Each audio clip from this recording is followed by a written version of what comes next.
कैसे हो दोस्तों। आपका फिर से इंदिरा इंग्लिश क्लासेस में स्वागत है।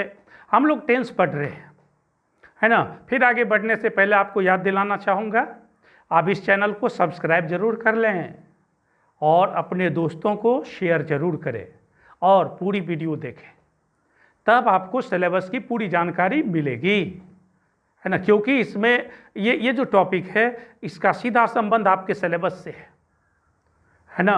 चाहे आप 10th में पढ़ते हो, 11th में पढ़ते हो या 12th में पढ़ते हो, है ना, सबों के लिए, है ना, यह वीडियो बहुत ही इम्पोर्टेंट है। तो इससे पहले वाले वीडियो में हम लोग टेंस के आइडेंटिटी को देखे थे हिंदी में कि कैसे पहचानते हैं।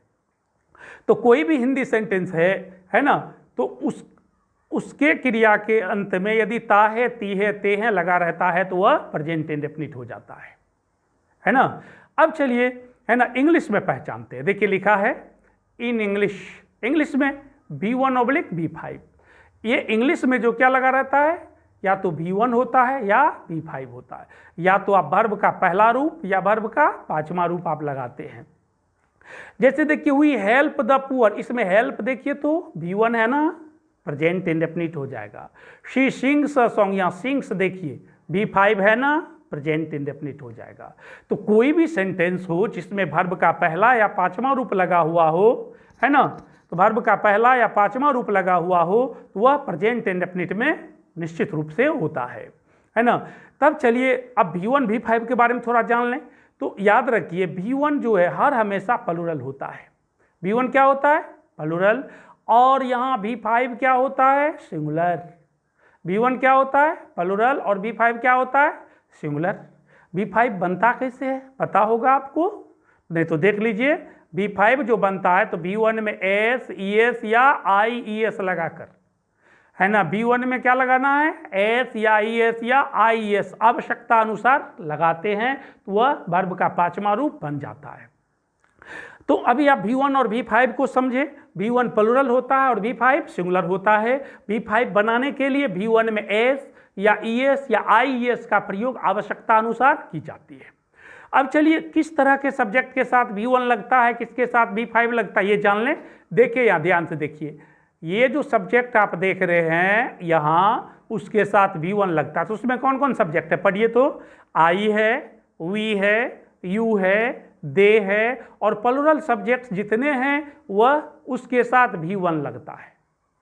प्लूरल सब्जेक्ट जितने हैं उसके साथ B1, आई के साथ भी B1 लगेगा, है ना, वी के साथ, यू के साथ, दे के साथ, और प्लूरल सब्जेक्ट जितने हैं सबके साथ क्या लगेगा, B1। जैसे ये ब्रैकेट में जो देख रहे हैं सभी B1 का फॉर्म है। और देखिए B5 किसके साथ लगेगा, ये इस सब्जेक्ट को देखिए, यहाँ देखिए ये सब्जेक्ट जो आप देख रहे हैं, यहाँ देखिए कौन कौन है, ही है, B5 लगेगा, शी को साथ B5 लगेगा, इट के साथ B5 लगेगा, और सिंगुलर सब्जेक्ट जितने होगा उसके साथ B5 लगेगा। और B5 का ये कुछ एग्जाम्पल्स ब्रैकेट में दिया हुआ है, इसको आप याद रखिए। तो अभी मैंने आपको याद दिलाया कि किस तरह के सब्जेक्ट के साथ B1 लगेगा और किस तरह के सब्जेक्ट के साथ B5 लगेगा, है ना। तो आप कुछ, आपकी भी जिम्मेदारी बनती है, आप हमको बताइए किस तरह के सब्जेक्ट के साथ B1 लगेगा और किसके साथ B5 लगेगा। कॉपी कलम निकालिए, देखिए क्वेश्चन इस पर है, आप भी लिखिए, है ना, मैं भी आपको बताता हूँ, है ना। चलिए हम लोग देखते हैं आगे, है ना। ये भी हम लोग देखते हैं कि किसके साथ B1 लगता है और किसके साथ B5 लगता है। अब यहां पर चलिए, देखिए लिखा है they go to market, goes to market. इस सेंटेंस में देखिए दे सब्जेक्ट है, उसके साथ दो वर्ब है, एक गो है और एक गोज है। बताइए तो क्या लगेगा वहां, B1 की B5 दे के साथ, बताइए B1 लगेगा। ये गोज लिखना गलत हो जाएगा, यहाँ ये गो सही होगा, B1 लगेगा, है ना। फिर जैसे देखिए श्याम है, इसके साथ भी दो वर्ब, एक प्ले और प्लेज है, बताइए ना B1 लगेगा कि B5। हाँ, श्याम सिंगुलर है, पता है ना, एक नाम है, एक का बोध कराता है, तो B1 लगाइएगा कि B5, B5। या प्लेज सही होगा, ये लिखिएगा गलत हो जाएगा। यू सिंग, देखिए लिखा you sing a song, you subject के साथ क्या लगता है, B1 की B5, B1 लगता है। बताइए इसमें सिंग और सिंग्स में B1 कौन है? सिंग है। ये सही है, ये गलत हो जाएगा। Radha and Sita come oblique come से है, तो राधा एंड सीता दो तो सब्जेक्ट है ना, देखिए दोनों मिलकर प्लुरल सब्जेक्ट बनता है, तो इसके साथ B1 लगता है कि B5? बोलिए B1 लगता है, इसलिए यहाँ कम सही है, कम से लिखिएगा, गलत हो जाएगा, है ना। फिर देखिए द स्टूडेंट है ना, उसके साथ दो वर्ब है, एक रेस्पेक्ट है और एक रेस्पेक्ट्स। बताइए B1 लगेगा कि B5? है ना, स्टूडेंट सिंगुलर सब्जेक्ट है, इसके साथ सिंगुलर वर्ब लगेगा और B5 सिंगुलर होता है, इसलिए रेस्पेक्ट हो जाएगा, रेस्पेक्ट लिखना गलत होगा, है ना। I help public helps the poor, आप देख रहे हैं, है ना। बताइए दो ठो वर्ब है, हेल्प भी हेल्प्स भी है, दोनों में से कौन लगेगा? बोलिए B1 लगेगा कि B5 लगेगा? बोलिए, है ना। आई के साथ V1 लगता है, हेल्प ठीक है, हेल्प लिखना गलत हो जाएगा।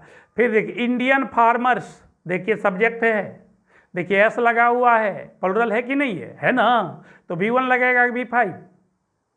बोलिए B1 लगाइए, है ना, क्योंकि प्लुरल सब्जेक्ट के साथ प्लुरल मतलब B1 लगता है। यहाँ वर्क्स लिखना गलत होगा, यहाँ ये वर्क सही होगा, है ना।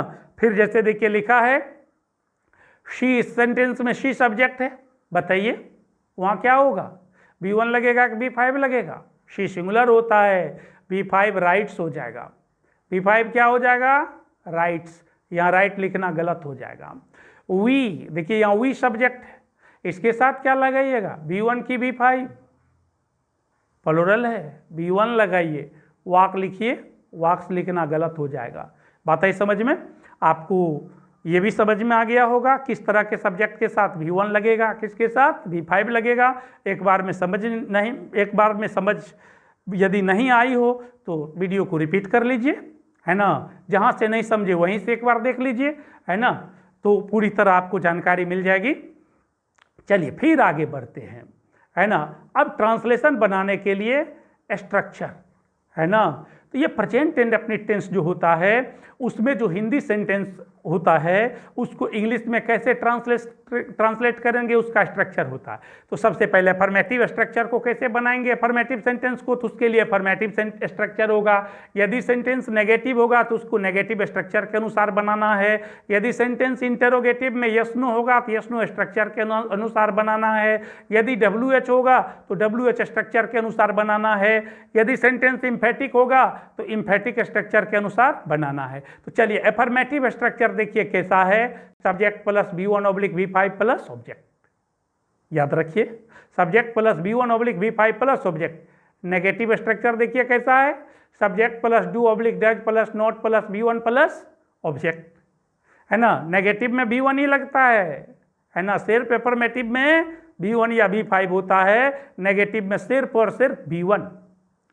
फिर चलते हैं इंटरोगेटिव में। इंटरोगेटिव दो तरह का होता है, तो पहला यस नो देखिए, तो डू डज से, डू डज शुरू में लगता तब सब्जेक्ट ब्रैकेट में नॉट होगा, B1 ऑब्जेक्ट लास्ट में क्वेश्चन मार्क होगा।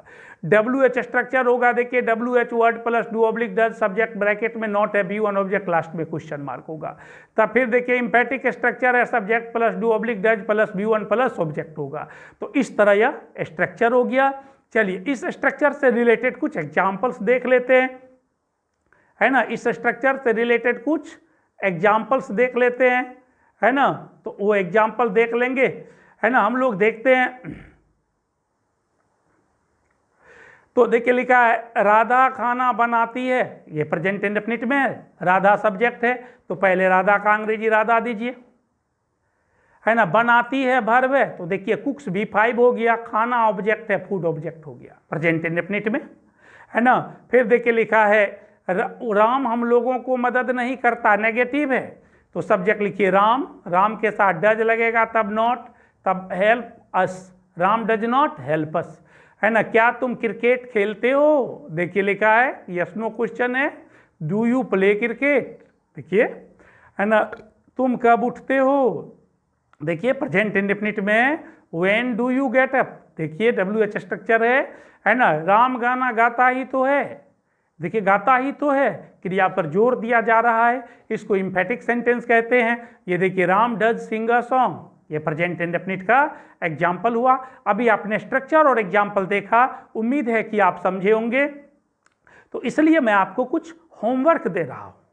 ये देखते हैं कुछ नीचे में है ना सेंटेंसेस है ना। मोहन पत्र लिखता है, वे लोग मैदान में क्रिकेट खेलते हैं, शिक्षक हम लोगों को अंग्रेजी पढ़ाते हैं, मेरे दादाजी है ना गरीब लोगों को मदद करते हैं, उसकी माँ ईश्वर की पूजा करती है। ये सभी प्रेजेंट इंडेफिनिट टेंस का सेंटेंस है। सभी के अंत में ता है, ती है, ते है लगा है, एफर्मेटिव है।